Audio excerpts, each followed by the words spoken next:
let's first things first. Huge win on Saturday. Wasn't that fun? So excited for Coach Freeze, his staff, their team, our campus. That was special to watch. And Dr. Falwell, when I was here the first time, he actually hired me in April before he went home to be with the Lord in May. And I remember him saying that I want our athletic teams to be able to compete on the same playing field as BYU and Notre Dame. And we actually played BYU last year in Hawaii, and I was hoping we'd be first, but we figured we'd let Coach Freeze do it. But it was really neat to be a part of, and just a blessing to have a chance to be on this campus where we are trying to pursue excellence. And that's from the groundskeeping crew to the servers at the ROT to the deans, and I think the coaches and the student athletes here. That's need to be a part of something bigger than ourselves. So our basketball team is slowly but surely figuring it out. Most coaches are optimistic this time of year, and I'm in that boat. I see a lot of really good things, and I also kind of see what we're not, and that's where we're trying to improve upon. Questions? Talk about that BYU win. How much does that help you from a recruiting standpoint as well? I mean, just bringing guys into a stadium like that that's filled up, national TV, does it help? Does it trickle down to everything else? Yeah, you have social media, right? Yeah, I've seen a few clips. We've got we had a big weekend in terms of recruiting, and I think it just helps to our brand. Like, people, like it or not, it goes both ways. For whatever's coming out on Hulu and all the mention that I've already heard about that, well, man, if you're not careful, you'll believe a narrative that's presented that isn't actually what's experienced. And I think just spending time on this campus, whether you're a recruit, a visitor, or you work or go to school here, you kind of get a different dose of the real. And so I think just any experiences like that is just something that we can all share in and be thankful for. You talked about the first time you got hired with Dr. Falwell here, April 2007. And, did you think, or have you thought at that time or over the years, that just 15 years later that the program, not just football but basketball, the entire athletic department, how much growth has been made? Did you think that was possible for the program to make that much growth? Yeah, great question. First of all, you didn't have to mention 2007. It's a long time ago, John. But yeah, I think the vision that he had was great. And you know how it is when you hear a vision, you think, oh yeah, that'd be cool. But for it to come to fruition, I'm thankful that we and others have the good fortune of being a part of it. I heard Chris Baird the other day on an interview. He said something about he's a coach at Texas, 9 of their 18 teams played in a national championship game last year. And he said, you finished 4th in the Big 12 and you feel like, you don't get an invite to the athletic department barbecue.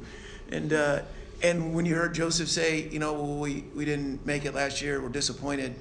Like, think about it for a second. We were 22-11, had a couple of good wins, and chose not to go to postseason in a different tournament because we had a higher goal that we had in mind. But that did not mean our group wasn't successful. Like, you look at the kind of young men those individuals are, and like, you're just thankful for what God's done in and through our program and through our athletic teams, because there's a spirit of unity and a collective competitiveness to be great that I think lends to Dr. Falwell's vision, and we're going to keep trying to elevate it. Speaking of the NCAA tournament, there's been a lot of chatter from coaches about expanding that, and I think the NCAA Transformative Committee has that. Are you in favor of the tournament expanding by, I think, to take up 25% of teams, or do you like it as it is? Yeah, I'm probably going to go against the grain of what you might expect me to say. What do you think I'm going to say? You don't want to expand it? I want to expand it.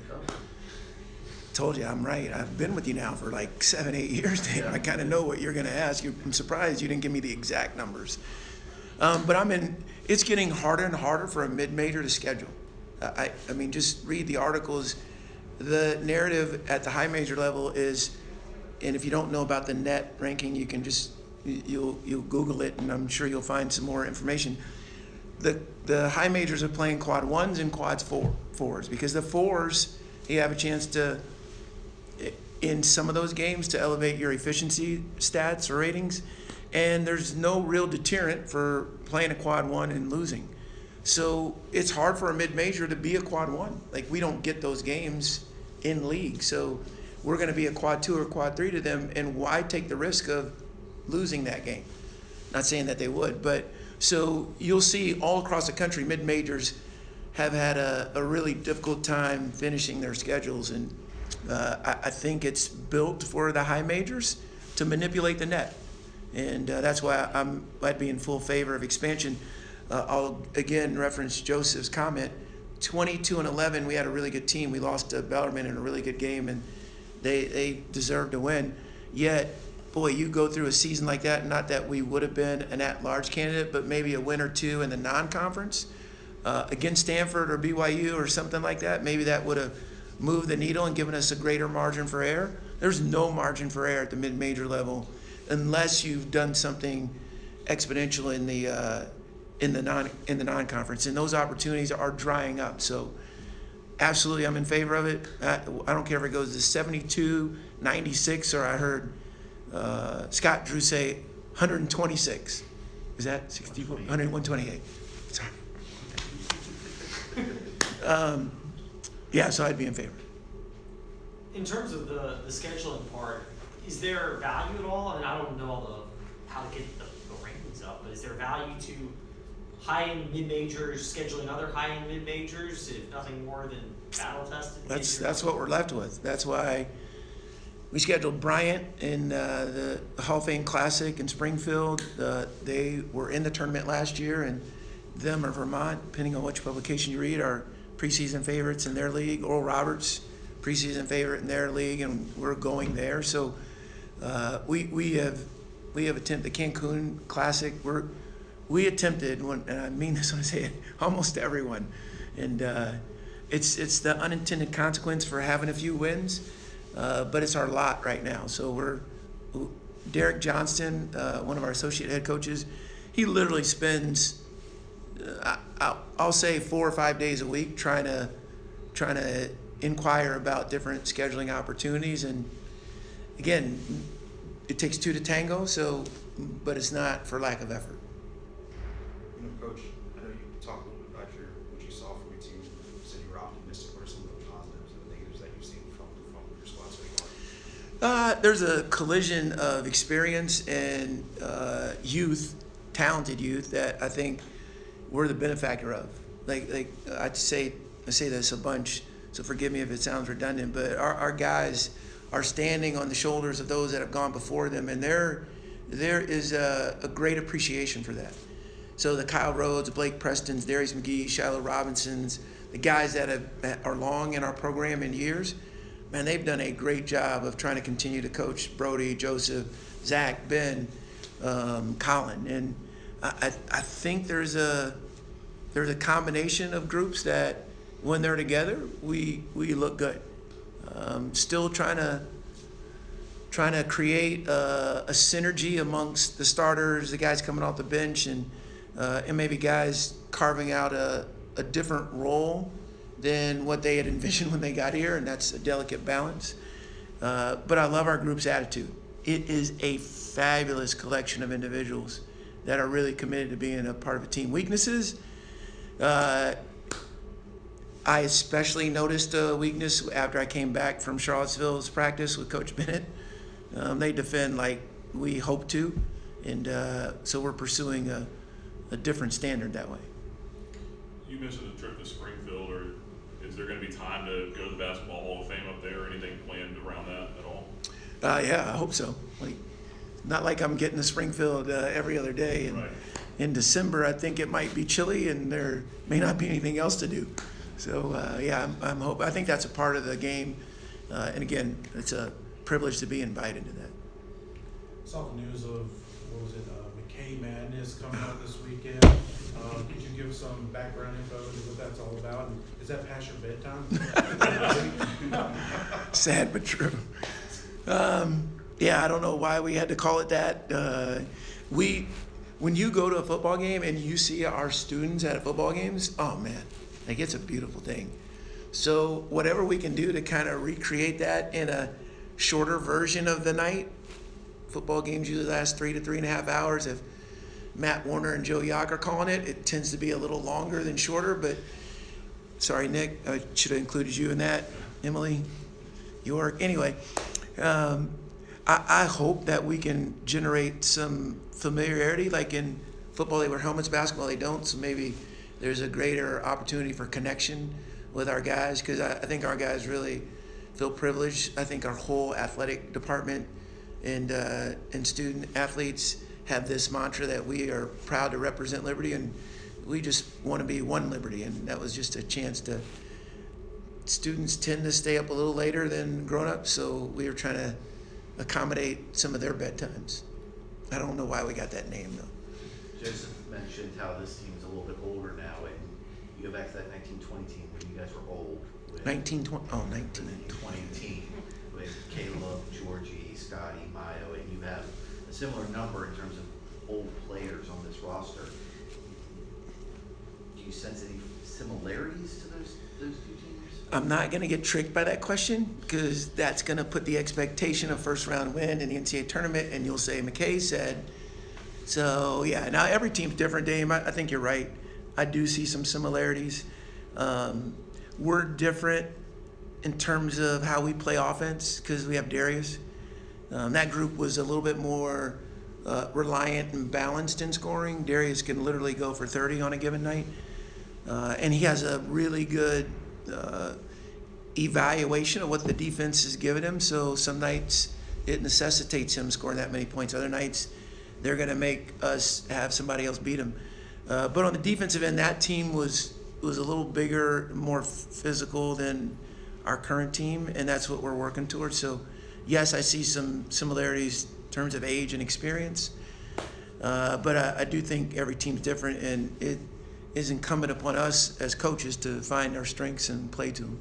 You mentioned going to Virginia practice, watching them defend there. Can you kind of expand that a little bit on what you want to see your team get, just defend like they're defending, or is there something specific you can point out with how you want your team to defend this year? Yeah, I just want to be harder to play against. Like, it seems like such an arduous process to score a basket against the Cavaliers defense, and I know that's a standard, especially given how we've adopted their system. So I just think we're still a work in progress. And mind you that, they've got some new guys too, and we can't recreate the size and the athleticism that you inherently get when you're at that level.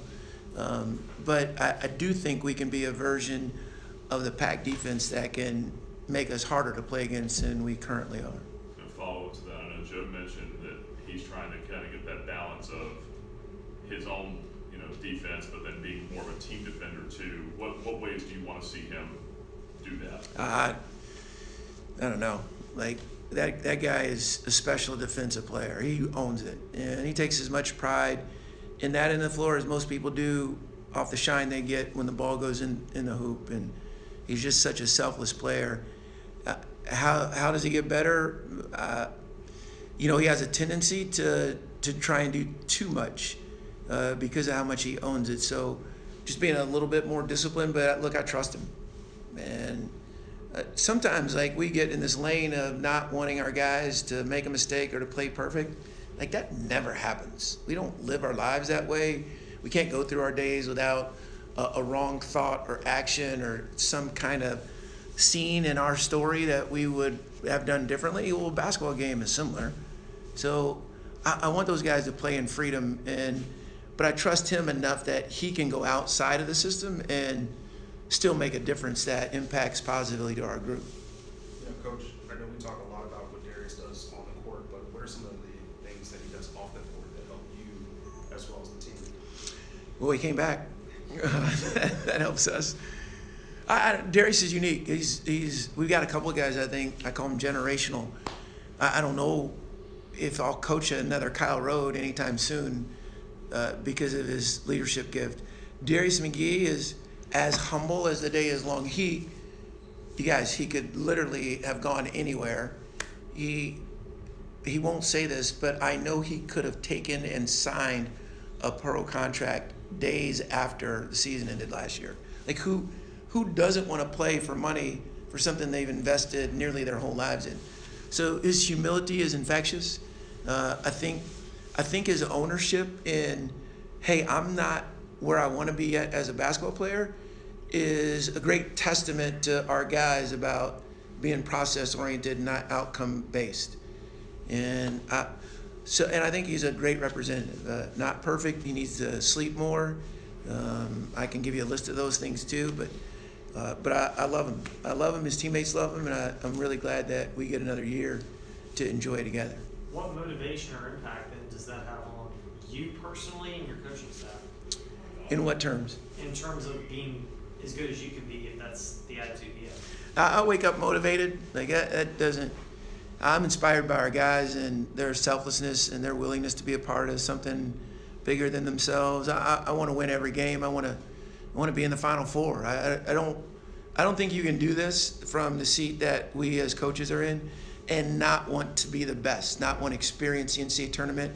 And once you get there, it's a matter of having a couple of 3 good weekends. I've touched it when I was at Virginia, maybe a little bit here, but there's more for us. And the day that I don't think we can do it at the highest level, or I'm not motivated to be the best version of myself and give away what I possess, then I'll do something differently. But I love being around our guys. That's inspiration enough, because you want to give them everything you got, because you want for them what you've experienced yourself and what they dream about. And Brody had talked about how the guys just are kind of tired of practice. They want to get. He said that? Not that way, but I mean, have you seen that angst from them to just want to go play in a game already? Oh yeah. These are the dog days. Coach Johnston referred to it. Like we know what we're going to do out there, and they like each other enough. And there's a little bit of trash that goes back and forth, but like we're ready to continue on and get to the games. And we scrimmage Georgetown this weekend. That'll be a really good test for us there. They've got influx of transfers, talent that that is again a testament to what our guys have done. Because when we first got here, we were scrimmaging people like us, or even some Division IIs, which were healthy for us. Don't get me wrong, but now even though we can't play a lot of high major teams, like we get opportunities to scrimmage them. So I think it says that we've come a little bit a ways, and I think our guys are really anxious to get to those games.